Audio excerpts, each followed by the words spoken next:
కవిత ఉన్న తీహార్ జైలుకు బాంబు బెదిరింపు ఈమెయిల్ రావడం కలకలం రేపింది. తీహార్ జైలులో బాంబు పెట్టినట్లు, దానిని పేల్స్తామంటూ అగంతకులు మెయిల్ చేసినట్లు జైలు అధికారులు వెల్లడించారు. దేశంలోనే ప్రముఖ రాజకీయ నాయకులు, హై ప్రొఫైల్ కలిగిన వ్యక్తులు, కరడుగట్టిన నిందితులు ఉన్న తీహార్ జైలుకు తాజాగా బాంబు హెచ్చరికల మెయిల్ రావడంతో అధికారులు అలర్ట్ అయ్యారు. రంగంలోకి దిగి చర్యలు చేపట్టారు. కాగా ఈ ఈమెయిల్ ఢిల్లీలోని తీహార్ జైలుకే కాకుండా దేశంలోనే ప్రముఖమైన ఎక్కువ రద్దీగా ఉండే ఢిల్లీలోని ఇందిరాగాంధీ ఇంటర్నేషనల్ ఎయిర్పోర్ట్ కు కూడా పంపించారు. అంతేకాకుండా కొన్ని పాఠశాలలు, ఆసుపత్రుల్లో కూడా బాంబు పెట్టినట్లు ఆ మెయిల్లో పేర్కొన్నట్లు అధికారుల వర్గాలు తెలిపాయి. ఇక బాంబు బెదిరింపుతో వెంటనే పోలీసులకు సమాచారం ఇచ్చామని, జైలు పరిసర ప్రాంతాల్లో బాంబు స్క్వాడ్ తనిఖీలు చేస్తున్నట్లు చెప్పారు. ఇక ఇదే జైలులో ఎమ్మెల్సీ కవిత సహా పలువురు ప్రముఖులు ఖైదీలుగా ఉన్నారు. దీంతో కవిత అభిమానులు, ప్యారెస్ శ్రేణులు ఆందోళన చెందుతున్నట్టు తెలుస్తోంది.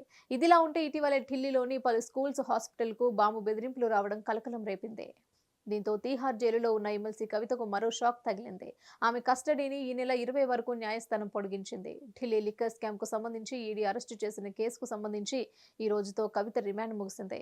దీంతో ఆమెను కోర్టు ముందు హాజరుపరిచారు అధికారులు. దీంతో విచారణ చేపట్టిన న్యాయస్థానం ఆమె కస్టడీని మరో 6 రోజులు పొడిగిస్తూ నిర్ణయం తీసుకుంది.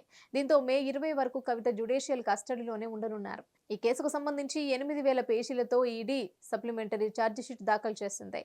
సప్లిమెంటరీ ఛార్జిషీట్ ను పరిగణనలోకి తీసుకునే అంశంపై మే 20న విచారణ చేపడతామన్న జడ్జి తెలిపారు.